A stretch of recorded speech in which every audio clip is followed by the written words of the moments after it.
course, the permanent secretary, the lady who makes it all happen, from the administrative standpoint, the permanent secretary in the Ministry of Tourism, Jennifer Griffiths.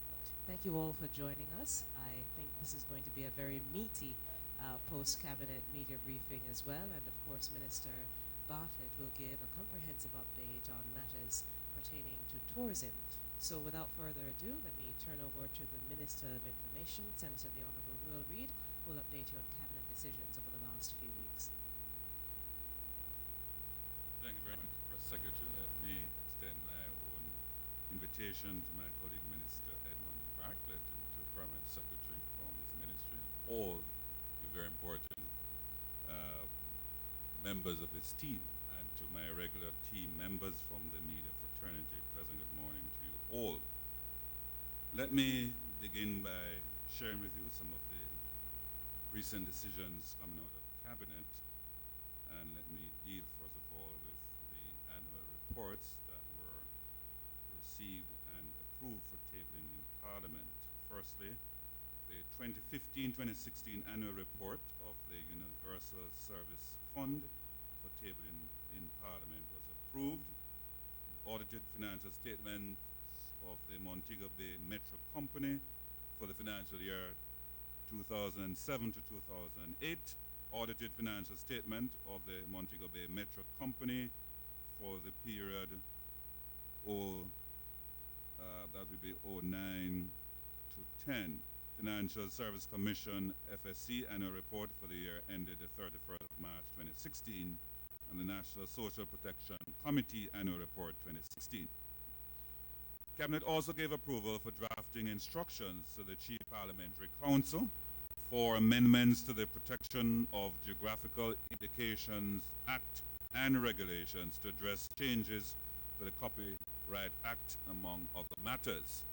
For the amendment to an act for the Processed Food Act and the Processed Food General Regulations, approval was also granted for the tabling in Parliament of the new Forest Duff House Irrigation Area Amendment Order 2016. This is in keeping with a proposal by the National Irrigation Commission for the expansion of the declared irrigation area to include Essex Valley and Spring Ground in Manchester. Also approved for a white paper to be presented to Parliament on a proposed introduction of sunset legislation to facilitate the payment and collection of unpaid traffic tickets. The legislation would cover the period August 2, 2017 to October 31, 2017 to facilitate an amnesty for the payment and collection of outstanding traffic tickets issued from September 2010. Cabinet also approved the granting of a charter to establish the Caribbean School of Medical Sciences in Jamaica, CSMSJ, subject to a satisfactory arrangement for clinical training and the provision of adequate and suitably qualified faculty. Approval was also granted for Jamaica's ratification of the Minamata Convention on Mercury, and directed that the Ministry of Foreign Affairs and Foreign Trade prepare and deposit the appropriate instrument for the country to become party to the convention. The convention was developed as a globally legally binding instrument on mercury against the background of studies on the deleterious effects of mercury on human health before and after birth and on the environment. Previous efforts by the United Nations Environmental Programme to encourage voluntary action were seen as insufficient. Cabinet also approval was granted for an amendment to the revised comprehensive motor vehicle policy, which would see an increase to the CIF upper limits for assigned vehicles and the 20% concession set out for increase for the Prime Minister to $60,000 Cabinet Ministers and President of the Senate, $55,000 Attorney General, $55,000 Municipal councillors and other public officials, $45,000. And just to indicate that this policy will mean also that vehicles will not be available for sale until after 5 years. Approval was also granted for an increase in the 2017-2018 budget of $300,273,000 in grant resources. This is to facilitate the implementation of projects, activities, pending regulation of the adjustment in the supplementary estimates of this current financial year. And this is broken down as follows: additional provision totaling $77,145,000 for ongoing projects and activities, and new provision totaling $223 million in respect of project activities recommended by the Public Investment Management Committee. Cabinet also agreed to the rescinding of approval for the sale of 96.5 acres of lands at Success Estate, known as North Estate Rose Hall St. James, for $40.1 million to Celebrate Jamaica Development Limited. And also it approved the renaming of Bellevue Primary and Junior High to become the Perth Town Academy, which will be classified as a grade 1 high school with effect as of September 1, 2017. By way of contract by way of contract approval, first of all, we have a contract in the amount of $1,468,647,914.90 to M&M Jamaica Limited. This is for civil infrastructure works for the villages of Colbeck Castle, Phase 1 and 2 housing developments in Catherine. And secondly, a contract in the amount of $1,919,200 to complete heat transfer solutions for the supply of a new power performer furnace F2 replacement at Petrojam Limited. And thirdly, a contract to Lasco Distributors Limited for a region lease agreement for laboratory services within health facilities of the Southern Regional Health Authority to the amount of $4,820,571.67, inclusive of government consumption tax. Fourthly, a contract in the amount of $1,562,604, not including GCT, to Ernest & Young Services Limited for the development and implementation of shared corporate services in the public sector. Fifth, a contract for the Leithberry Barracks redevelopment project at Up Park Camp in the amount of $1,531,604,615.80 to M&M Jamaica Limited. Also, a contract in the amount of $1,140,243,220.23 to West Indies Home Contractors Limited for housing and infrastructure works and the Hellshire Housing Development Phase 3 in St. Catherine. Seventh, a contract in the amount of $202,684,450 to Surrey Paving and Aggregate Company Limited for civil infrastructure works at the Hellshire Housing Development Phase 2 in St. Catherine. And that concludes the cabinet decisions. And let me just quickly give you a few updates from my ministry. And first of all, just to report on my recent trip to Japan during last week, July 8th to 14th, and this was at invitation of the Association for the Promotion of International Cooperation, APIC. There were several discussions held on a number of areas of cooperation, and the following are recommendations to be implemented. First of all, we determined to have documentation of the content and principles of coffee growing and the production to be incorporated into our curriculum from primary to the tertiary level, focused on textbook and other resource materials. And there are several coffee academies in Japan, and we are also looking at setting up at least one of those academies so we can understand the nature and the full business of coffee that we can probably replicate in other industries. And thirdly, formal introduction of safety and security, which of course Japan is very susceptible to natural disasters, and they have taken the business of safety and security to a higher level and integrated that in the actual school curriculum. So we want to replicate that in establishing several partnerships, particularly with one of only 2 schools in Japan that focus on this particular area in their curriculum. One, of course, the one we visited, which is Tegajo High School. So we're looking forward to replicating that particular program, customized, of course, to Jamaican context. We had discussion for proposed partnership with Sophia University and Caribbean Maritime University for the offering of a green engineering science program, and also further partnership with the Tokyo Marine University with Caribbean Maritime University. And there is potential partnership with a science high school in Tokyo, and we are planning to build 5 new high schools in Jamaica, so we would love to target one of those as a focus science school. The Ministry of Education, Youth and Information is therefore now looking at managing disaster in a more serious way and introducing safety and security in our curriculum, and by extension how we can also coordinate with other emergency services and integration in community safety and disaster mitigation.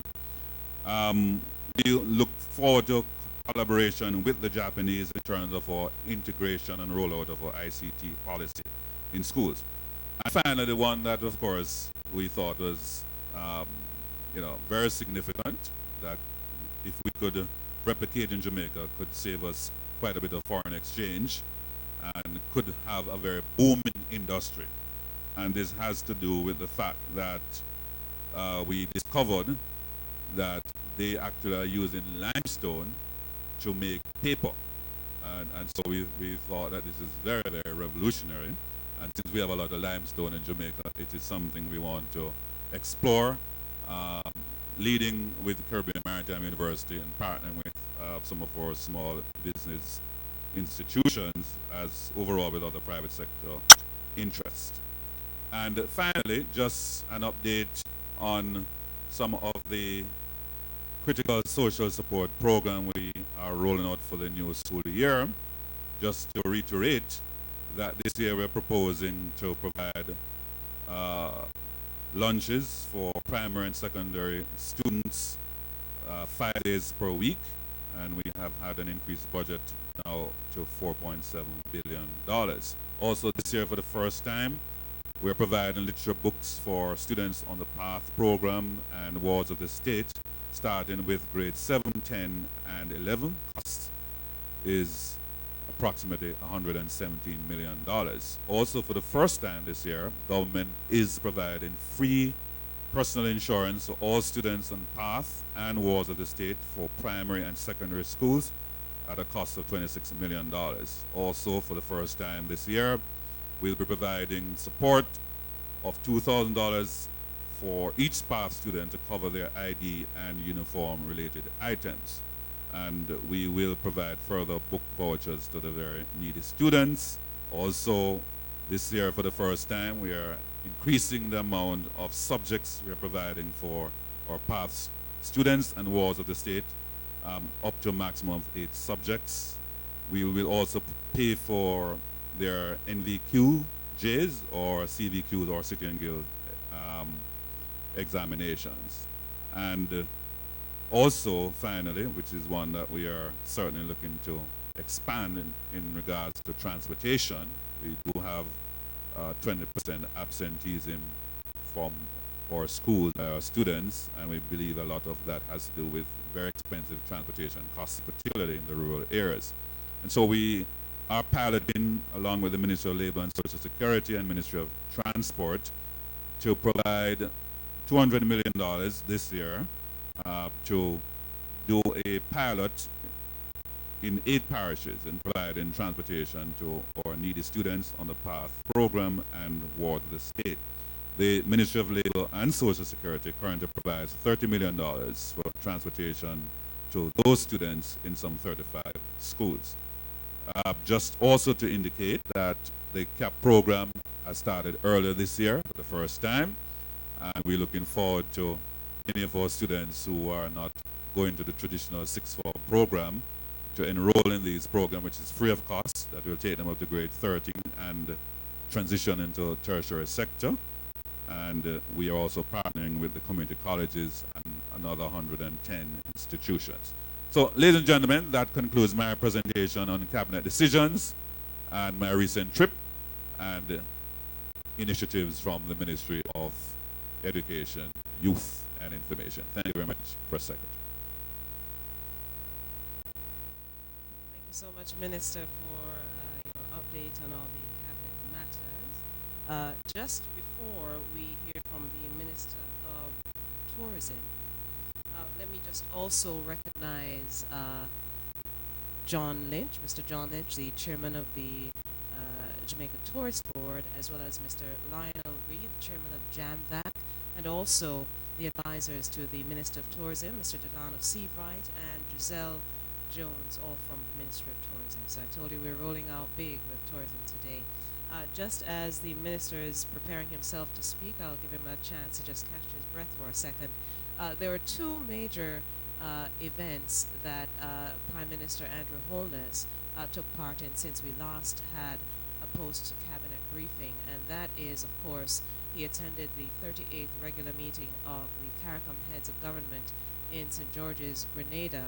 That went very well from the Jamaica perspective. One of the things certainly that Jamaica is agitating for and made its voice very, very clear on in Grenada was the issue of the single market and economy. Prime Minister Holness made it clear that for the region and the regional people to feel part of the region, we must implement the single market and economy.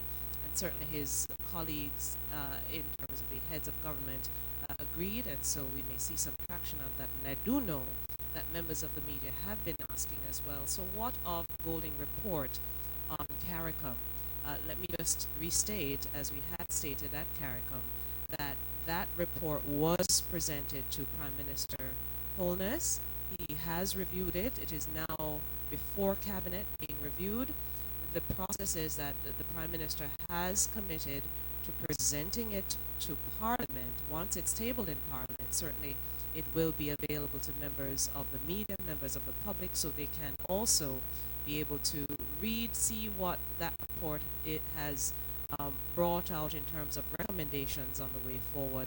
And certainly we'll have a broader national dialogue on our participation in CARICOM, so to speak. In addition, the Prime Minister did commit at CARICOM to also making that report available to heads of government across the region. So certainly, along with Jamaica, other heads of government and other CARICOM nationals will be able to see that report and digest it as well. And also, we had a very successful town hall meeting in Morant Bay, St. Thomas last week, where we shared with, as a government, we shared with residents in St. Thomas the plans for development, and that went very well in terms of, you know, persons in St. Thomas coming out, fully hearing what the plans are to roll out based on what the Factors Corporation has, and certainly we're looking forward for the next 2-3 years for the full rollout and implementation. And so, having given you those two updates from the Prime Minister's standpoint, let me now invite the Minister of Tourism, the Honorable Ed Bartlett, to address you and give you some comprehensive updates on happenings in tourism. Minister?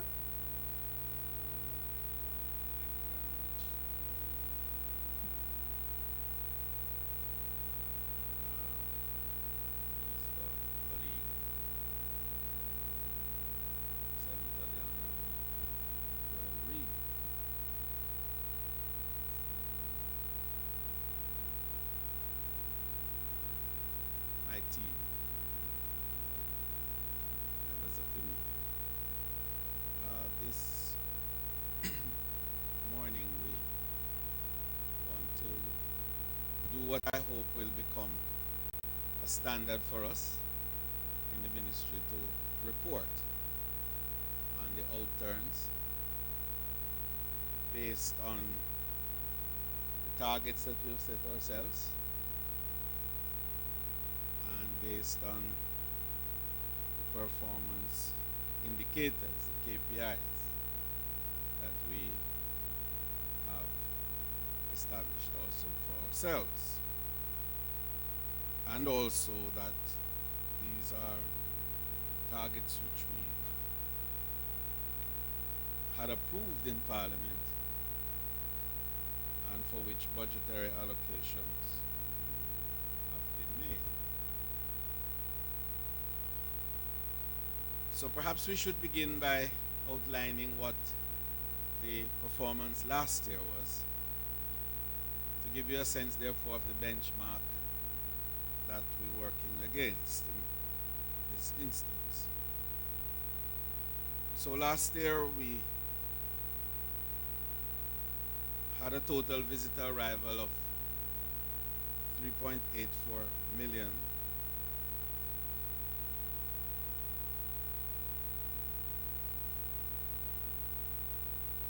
And that was an increase of some 4% over the previous year. And that was built up from 2.2 million stopovers and 1.66 million cruise passengers. So we have 6 months in this year that is gone, and during the 6 months we welcome 2,165,330 visitors. Total increase of 3.9% over the same period last year. And this figure is broken into 1,186,646 stopover arrivals and 978,684 cruise. In addition, we earned during the first 6 months 1.46 billion US dollars, a remarkable 7.5% increase over last year. But because we're measuring on a daily basis on performance, we can report on the performance up to the last 2 weeks of July. And so in the last 2 weeks of July, and I want to background this, July, the first 2 weeks of July, and I want to background this against the fact that July last year was the biggest month in the history of tourism for visitor arrivals in the country. And the first 2 weeks of July, that is up to July 14th this year, we welcome a record 104,098 stopover visitors, not cruise, just stopover. And that represents a massive 14.9% increase over the same period last year. And so if we added that together to the stats I gave you about the year-end performance and the year to the end of June, that is the half-year performance, we really would be looking at a 5.5% increase and a $1.6 billion earning, which would be a little over 8% increase in earnings over last year. So in terms of straight performance to date, against the background of our 5% projection, remember our 5 by 5 by 5? Our targets are to increase the arrivals to a total of 5 billion in 5 years. Sorry, 5 million in 5 years, to earn 5 billion in 5 years, and to increase our performance arrivals by 5% per annum. We're ahead of that target in the first 6 months of the year. But perhaps the most significant outturn is the revenue. At approximately 8% increase over last year, we are well on target to achieve the objectives that we set. But I want to make a point about those outturns in the quantitative sense, in that those outturns are telling us that the demand for goods and services to be supplied by the various sectors that connect with tourism is increasing constantly. It says that there is now a greater demand for more agricultural supplies, more food, more fresh fruits and vegetables, more nectars, more juices, more cheese and butter. There is demand for more soap and more oils and fats and eggs and liquid eggs. It says also that there is more demand for chairs and beds and tables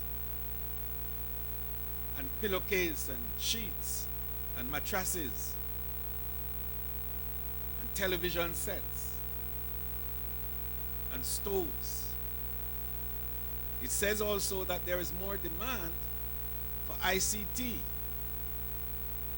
more demand for telecommunication, gadgetry and equipment. And as tourism is morphing into a smart industry, the demand for more ICT products is going to escalate. The point we're making then is that tourism brings demand. And demand requires industry. And industry creates jobs and brings revenue and enrichment.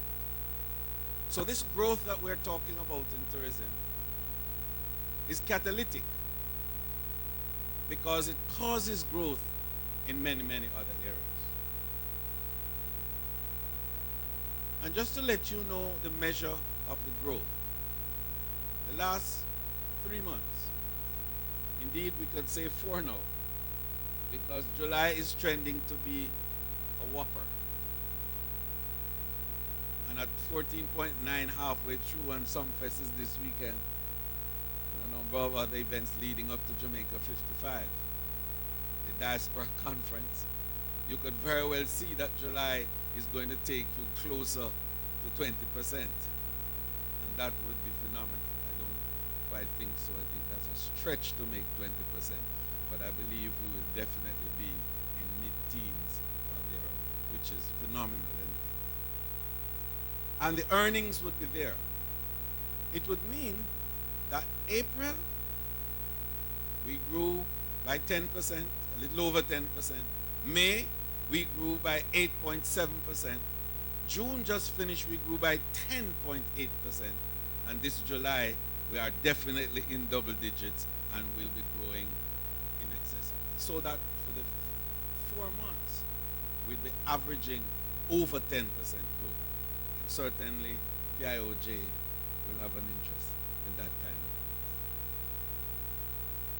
growth. The 5 networks, I'm pleased to advise you that we have built out all 5 networks. And that has happened within the first year of our active administration. I use the word active to describe it because we put all these policy directions and these targets and so on together somewhere around April, May of last year. And so the performance against those targets and those policy positions would be within the last year.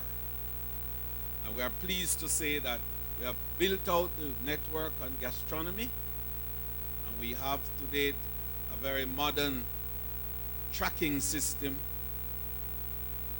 to advise visitors as to where our gastronomy presentations and experiences are across the island. We are encouraging investment in gastronomy across the island. We have provided funding support through Exim Bank, and I'll report on that in a minute, to assist small and medium enterprises in becoming involved in the gastronomy network. Shopping, we've built out the team for shopping, the legislative and regulatory framework for shopping we're working on as we speak. That policy will soon be enunciated, and that requires some changes in terms, for example, of the schedules for dutiable goods to be brought into the island, which we hope will be expanded to include textile and leather, in addition to jewelry and crystals and so on, which we have now. And that will allow us to be able to invite the Gucci's and the Pradas and the Versaces and all the big brand names, so that Jamaica's shopping will take off in the direction that we intend. The third network is entertainment and sports, and I think you have seen that. The biggest carnival ever, and the other activities are mushrooming. But in the context of the entertainment and sports network, we're looking at building out products. And Kamal Banki, who heads that network, and his team are working now on pulling together the framework for serious investments in product development for entertainment and tourism. Because we, only yesterday, in fact, I met with the Cubans, and when I report quickly about the partnership, we'll talk about that. The Cubans were here yesterday to drill down further on the MOU that we have signed on multi-destination tourism. And we were talking seriously about gastronomy and shopping. And we were looking at how entertainment now and how we can share to help to build the entertainment product. Just like they have Tropicana, and they boast about their Tropicana and saying that, look, as a matter of fact, if we get the air connectivity right, in half an hour, you can be in Santiago for Tropicana, enjoy it, and fly back to Jamaica and go to work next morning, and you're fresh and happy as ever. But it is that we're talking about. We have the reggae, everybody loves it all over the world, but when you come to Jamaica, do you get reggae product 24/7? Can you come off the ship and go straight into a live reggae performance? Can you come off the plane and walk straight into live reggae performance? That's what we're talking about. And we're going to be building that out in that network. And then the fourth, of course, is health and wellness. And that's going guns. Dr. Lowe heads that network, and the whole business of building out nutraceuticals and creating a better spa application to enable people who want to pursue the fountain of youth can have an opportunity to come to Jamaica and to enjoy that. So investment in all of that is beginning to take shape and work. And finally, knowledge. And we have good news for you on that. Not only are we driving a number of additional meetings and conventions and exhibitions and so on in Jamaica, but we have been able to turn around the economic fortunes of our biggest arena for meetings and for MICE, as we call it in tourism, meeting incentive, conventions and events. And we have been able to, in 9 months, take a convention center which was projected to lose $2 million at the end of last fiscal.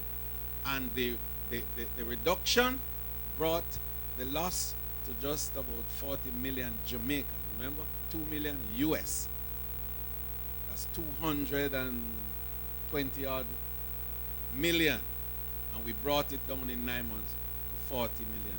And we are trending now to break even by the next fiscal. And this is very significant. And that has been done because more meetings have come in. We increased the number of events from, I think it was, I have the figures here, but I know we brought it, I think 104 to 147, if my memory serves me right. But I have the figures here that will be available to you. But I believe that was a significant change. Yes, from 104, yes, my little head is not so bad, to 147 within the 9-month period. And to cause a 65% increase in revenue for. And so we know that convention centers perform a catalytic role.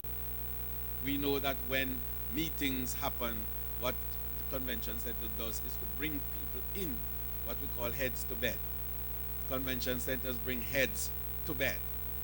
And I think that we had one event to come on the weekend here, or rather the end of the month. That's the APD event. That is going to bring somewhere in the region of 4,800 people into the space. Now that requires rooms.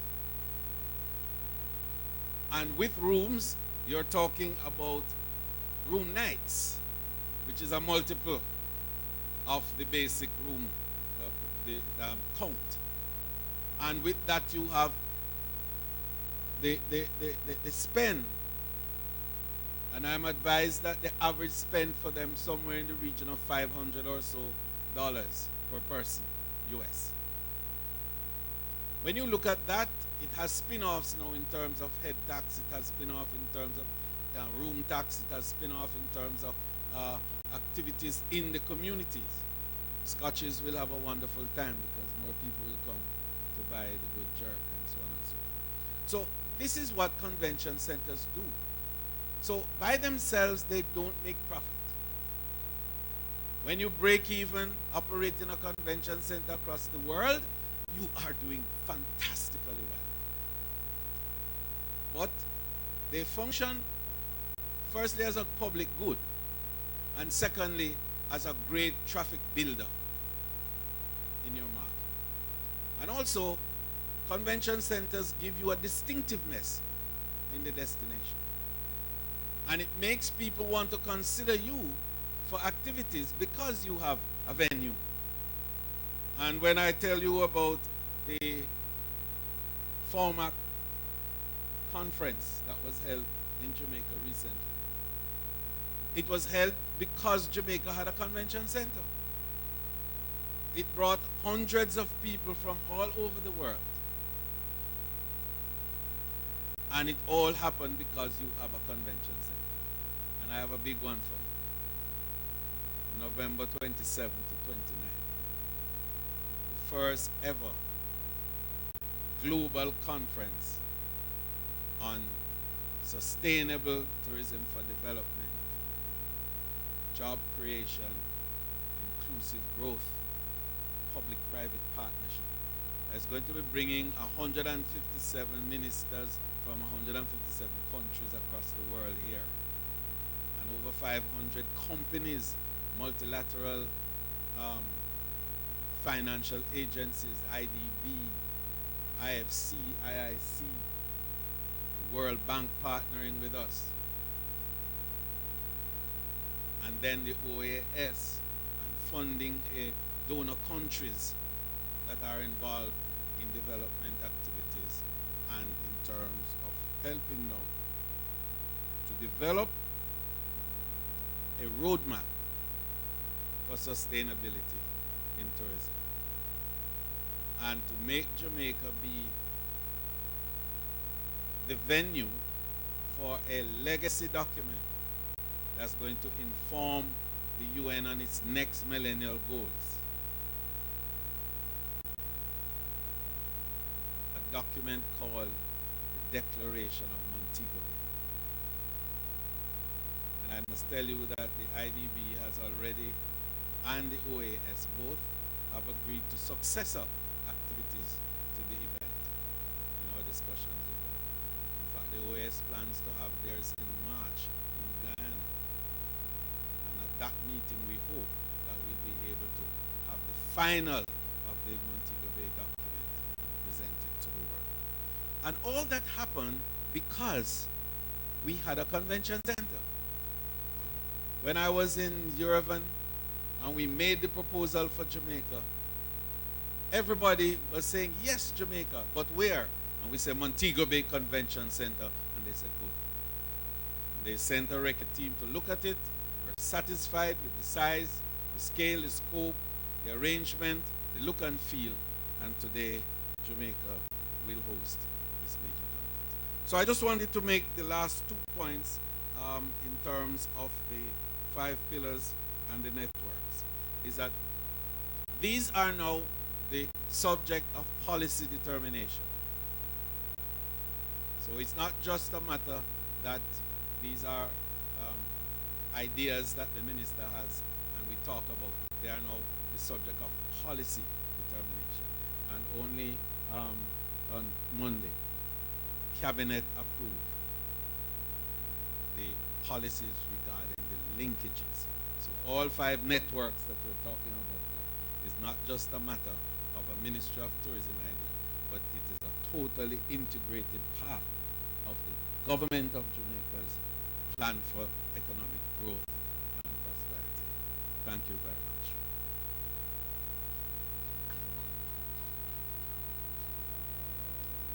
All right, Minister, thank you for that comprehensive update. Important to note the strides that tourism is taking regarding visitor arrivals and profitability for the country, as well as that major announcement concerning the WTO, that's the World Tourism Organization conference that will be held in Montego Bay in November. All right, so ladies and gentlemen of the media, it's your time. You know how we do the question and answer section. Raise your hand, wait to be identified. When you are identified and you get the microphone, please say your name, the media entity you represent, and you can ask your questions. All right, thank you so much. The microphones are around. Just the show of hands, and I'll acknowledge you, and then we can get on with asking the questions. So, the floor is now open to you, ladies and gentlemen of the media. On this side.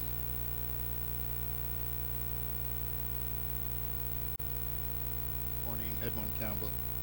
Minister Reid. From the Gleaner. From the Gleaner, thank you. Just a couple of things. Which minister, Edmund? Minister Reid. All right. You spoke about the government cancelling the sale of property, 96.5 acres, Success Estates in Mobile. Could you tell us what's the reason for cancelling this sale? And what is the plan going forward with that? That's one.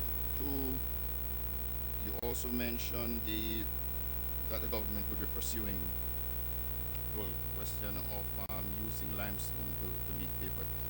Give us a little more on how we will collaborate with the persons who have this knowledge. I know the transfer of knowledge will be done. And an issue that you did not touch on, but I just need an update on the zones of special operation. Could you tell us if the Governor General has given his assent and if it has been gazetted, and you could also guide us as to how soon there will be some declaration or some consideration for declaration, seeing that we understand the situation we're facing now with crime across the country. That's 3 in 1, Edmund. So, Minister, you have a comprehensive report.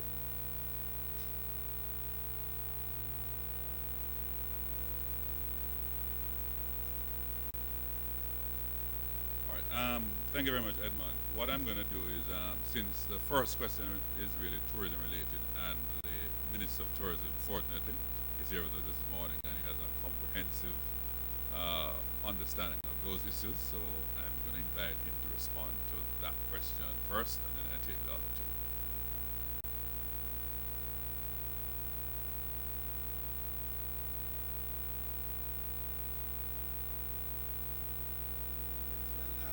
You know, the government takes a position that every element of divestment of its assets, there has to be a performance criteria that is established. And so you are given a timeline within which to perform against whatever the undertaking is. And if that timeline is not met, then we simply act appropriately. And that was the case here.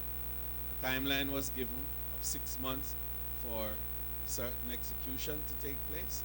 It didn't happen, and so we took the right decision to rescind the arrangement. And I assure you that that piece of property is in great demand as we speak. I'm heading somewhere in another few days to talk to people who are ready to into this. Because the truth is, Jamaica tourism product is hot on the market. And the demand for investment in the last 6 months, John Lynch leads that team for the shovel-ready arrangement. The demand has been just simply phenomenal. Our problem has been the whole development aspect and the approvals. We have to move quickly to make approvals faster so as to benefit from the surge of investment that's coming through the tourism.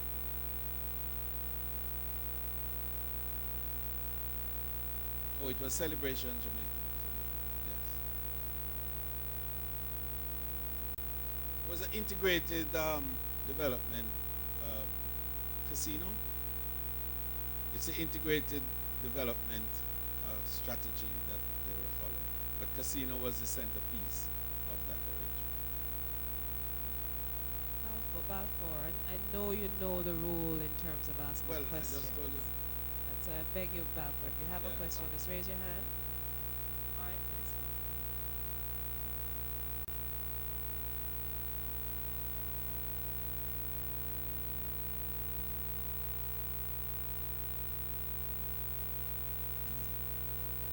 Very well. In regards to the question on the collaboration with the limestone conversion to paper, as on the tour, we had Caribbean Maritime University, and as I said, what we are going to be doing is tasking them to make the initial contact and, in fact, evaluation, while we partner also with our private sector interests to build that out. So that's why one reason I feel that as a university, that is something we need to get our university to do in terms of research to see if we can adapt that technology to Jamaica. So just to give you a little insight, so the technology really includes limestone actually and resin, which we already import to process into plastic. So we thought it was a fantastic idea. It required resin and water and limestone. We have abundance of limestone. We have more than abundance of water. So this, to me, is a very fantastic exploration of possibility that could yield not only in fact, the consideration is not only could we provide the paper for Jamaica, but export to the Caribbean, Latin America. The Japanese are very interested. In fact, they're very excited when I mentioned this as a possibility. In regards to the zone of special operation, I'm not aware that it has yet been gazetted. I think the Minister of Justice mentioned that earlier this week. The National Security Council should be meeting, however, sometime this week, and you will hear from those discussions whether there is any determination, as you know, that the heads of the JCF and the JDF will have to put in writing to the Prime Minister in Council a recommendation. So things are moving apace. So the next time I meet, I should have some more definitive information in regards to the zone of special operation. I just want to also, since you raised it, just to say, because I don't think this may have been said before, but Cabinet has actually approved for the consideration of the Minister of Finance an increased allocation to the Ministry of National Security in the amount of $2.574 billion, increase over what was already tabled in the budget, to facilitate the zones of special operation and additional resources that the police force needs, the security forces need to fight crime. It provides for additional vehicles in turn for road inspection, CCTV systems, body cameras, etc. So this is a substantial allocation that we think that the ministry will be using very strategically to ensure that we bring under control the scourge of crime in Jamaica.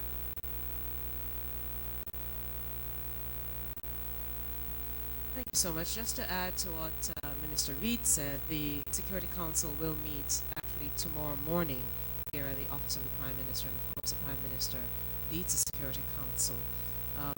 And you would recall a major component of the zones bill is the wearing of body cameras. Certainly that would be an issue and a point that would be up for discussion tomorrow. Any further questions, ladies and gentlemen? Sir. Good morning. I am Dylan from the Gleaner. I'm sorry, say that? I am Dylan. I am Dylan? Right. That's From your first name? my first I am. name. Okay. Dylan, sorry. Go ahead. Dylan Bowles from the Gleaner. Thank you. Good morning. Good morning. So I have a question directly for Minister Reid. Yes. He mentioned earlier about the documentation and content of coffee, should be incorporated within the curriculum. But I want to know exactly what will be achieved from this when it is incorporated in the curriculum, and what are going to be some of the measures incorporated to basically energize this curriculum.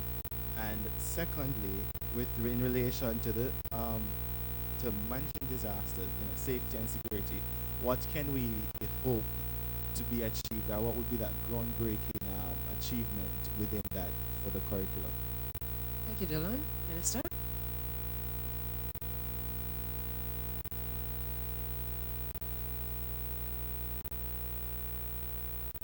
Very well.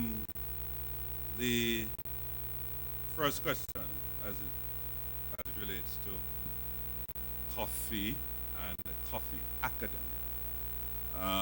The tour that we did, and first of all, coffee is a very big business in Japan, and it actually struck me while we're there that the vaunted Blue Mountain coffee is extremely popular.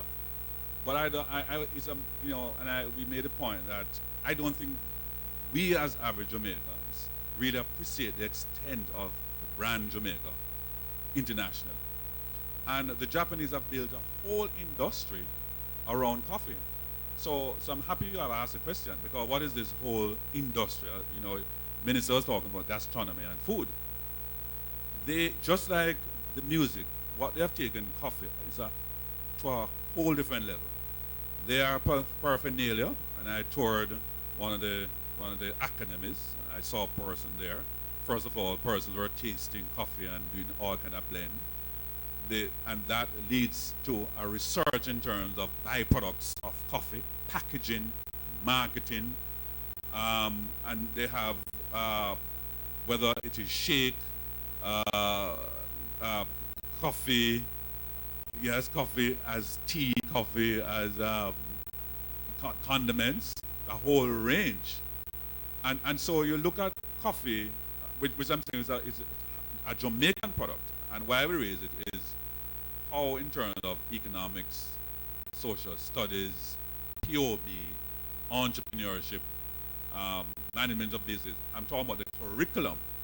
How do we not utilize what is Jamaican in the same way we don't do sports and even tourism, and embed that in the curriculum? So what you see in terms of textbook is that we take textbooks that are written from other global perspective, although you need to do that, but equally in developing content, how you use what is really authentic Jamaican as part of your core curriculum. So you not only are you exposing our people to this product, but they can understand business from the fact that you can relate to a Jamaican product. Right? That's what we're talking about. So when people are talking about writing textbook and teaching learning material, we're talking about how you use coffee as a very globally branded, very distinguished Jamaican product and embed that into the curriculum. The next question you asked about disaster. And I participated actually in a lesson where they're actually teaching in Japan students that we interacted with, and it was fascinating because, for example, the young men had to dress up as a pregnant woman. Others had to demonstrate how you will take care of a young baby in a disaster. So that's what we're talking about, not just to talk theoretically about disaster management, but to, in a practical way, have the students understand what could happen in a disaster, how they protect themselves, their family members, and indeed members of the communities. So this is why we spoke about, and we have had problem with flooding in our communities, how young people coming out of schools can act as resource persons in communities.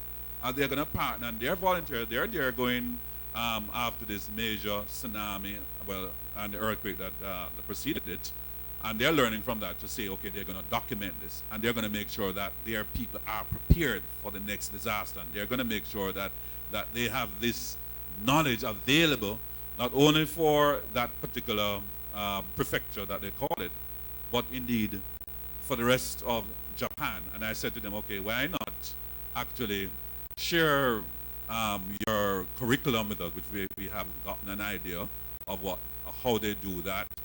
We made a case that what Japan is doing is a kind of knowledge that could be utilized right across the world, because hey, if you have disaster in the rest of the world and destroys communities and people and society, there's no demand, and so we're all integrated. So what the learning that they have developed, it's something that we certainly can utilize, and based on the fact that we in the Caribbean and Jamaica are very susceptible equally to natural disasters, hurricane every year, flooding, and even earthquake.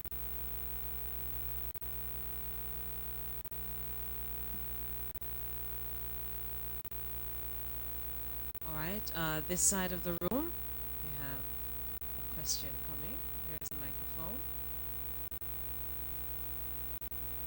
Yes, Mr. Bartlett, I don't No, know. hold on, Bali. Come on, identify yourself out here. Remember the liquor rule. Balfour from the Thank you. yes. Mr. Bartlett, I don't know if you had sent out some information about the visit by these Cubans. You said you did it last week, but I don't remember seeing any information about it. I don't know if you could tell us something about that. Minister? No, Minister, so that they can get it fully on.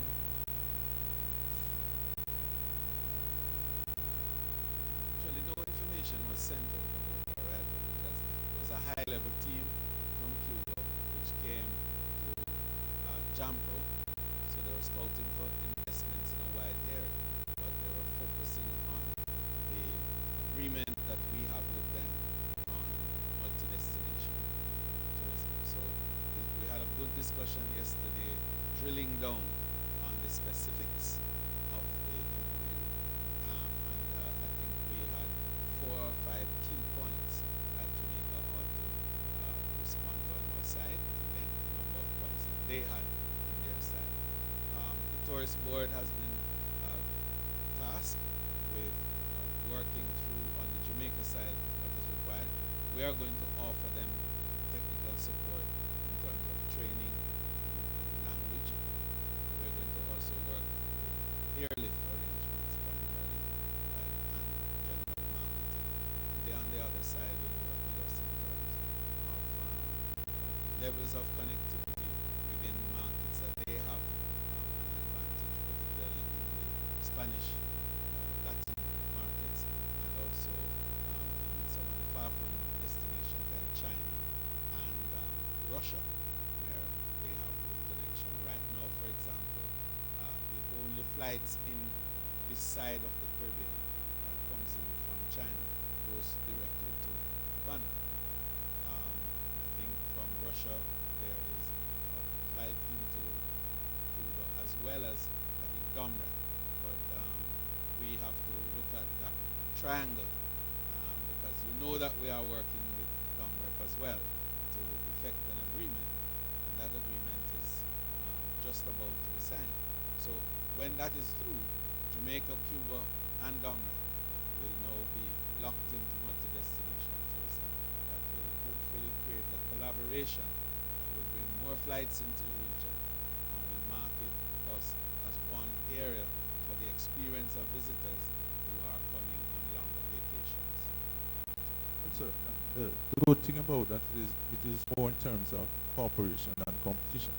But last week, the secretary from Spain was here, and he was also talking in the same kind of language. But he kept saying that the main problem is the lack of Spanish being spoken in Jamaica. That's a sort of setback to the relationship with these Spanish-speaking countries. All the three countries you have named are Spanish-speaking countries. So, what do you plan to do about Which that? is why we said on their side, the language training was the area that they would focus on quite a bit with us. As a matter of fact, it's dual, because we would offer language courses here as well as they would offer it there. So our students could go to Cuba to learn Spanish and to have the experience with the hospitality there. Similarly, their students can come to us to learn English and have our experience. Did you have that kind of discussion with the Spanish secretary? Well, the Spanish Secretary of State, I was here. We talked about a number of things. We talked about air connectivity. In fact, you will recall that he came on the inaugural flight from Madrid to Montego Bay, which brought 328 passengers, and is part of what is making the summit so strong. That particular flight will have a bi-weekly rotation, and that will continue up to, I think, October of this year. The discussions with him centered around that, and also around investments in the supply side. Remember I mentioned about the linkages and 5 networks. We want more investment to partner with Jamaicans to build out the capacity to produce those things that the tourist needs when they come in. So they have a great expertise in it, because Spain is one of the authentic tourism economies of the world, where they're driven by tourism, and the result has been phenomenal for them. I mean, their turnaround from the recession was almost magical because of tourism. And so we want to be able to have that capacity and capability.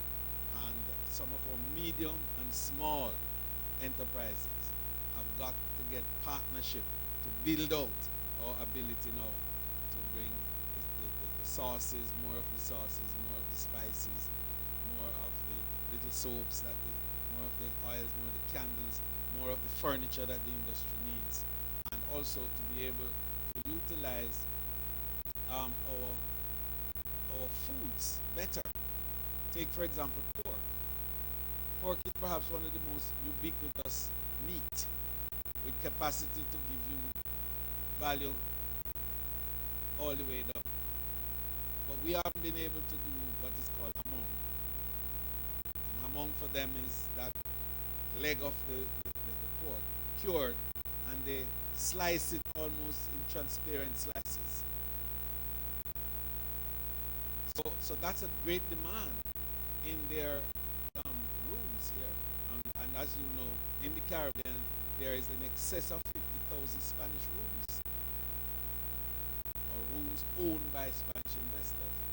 And so if Jamaica is able to produce that element of the pork, there's a market, huge market for it. So if we get investors to come in to work with us, then it can broaden our own capacity to produce more, get more jobs, and to earn more from tourism. All right, thank you, But Minister. hold on, No, Balfour, hold on. It's 3 questions in a row. Let's have someone else, and then you may be able to. We have someone from Jazz. Could you just identify Namesake. yourself, please? Morning. I just wanted to do a No, hold on, Edmund. I beg you, because Jazz has not had a chance to say. Go ahead. Morning, Douglas McIntosh, GIS. This question for Mr. Reed. The 8 parishes you mentioned where the transportation arrangements will be provided for the past students, which are these, and are these pilot arrangements, and what are the plans, if any, for the expansion to other parishes where the need may be identified.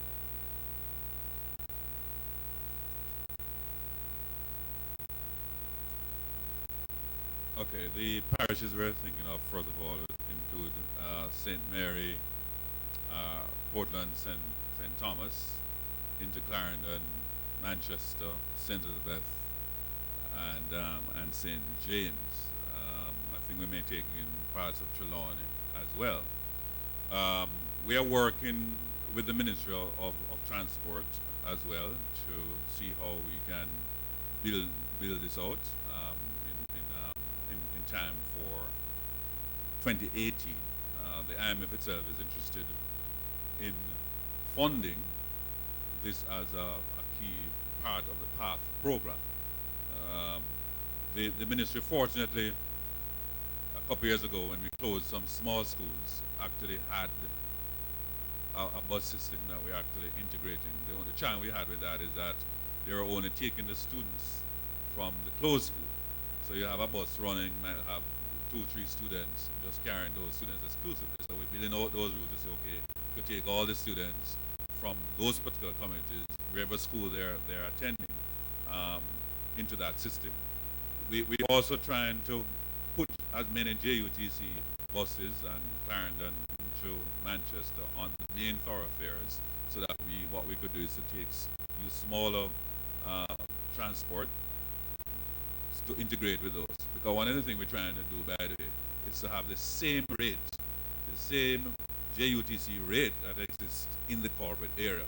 That's the kind of cost that we want to drive to everybody, every student in Jamaica. Because you find that in many instances in rural areas, and MP Barker Minister knows, could cost an average parent up to $500 a day. When you look at those students who are in the corporate area, I think they're just paying well, I'm not sure 150, probably $100 on JUTC, going and coming. And as I said, we have a problem of 20% absenteeism. Professor Gale mentioned in some areas may have as high as 55% absenteeism. I say these things all the time. Half of the students in our schools are on the PATH program. And he mentioned that possibly in some communities have 55% absenteeism. So it is an issue. While we have a lot of support, as I've announced, at school, right? We're giving wonderful free education at school, but then if the kids are not reaching school, then of course they're not getting the benefits. So we really have to plug the problem now by ensuring we have. And my vision is to have a full national school bus system. And on my trip to Japan, that is what I've been asking, and a lot of companies down there are very interested in giving us buses to be part of our fleet. The diaspora also has a lot of interest in that as well. So we're looking forward to make that vision turn reality in short order. All right, thank you so much, Minister Reid and Minister Bartlett. We have gone extended time, and I know especially for the regulars, they go, oh my goodness, this is a really, really extended post-cabinet press briefing. Thank you so much, ladies and gentlemen of the media. Thank you so much, too, to the Ministry of Tourism for being here, giving us that comprehensive update. And certainly the ministers will avail themselves after this as well. Have a good morning, everybody.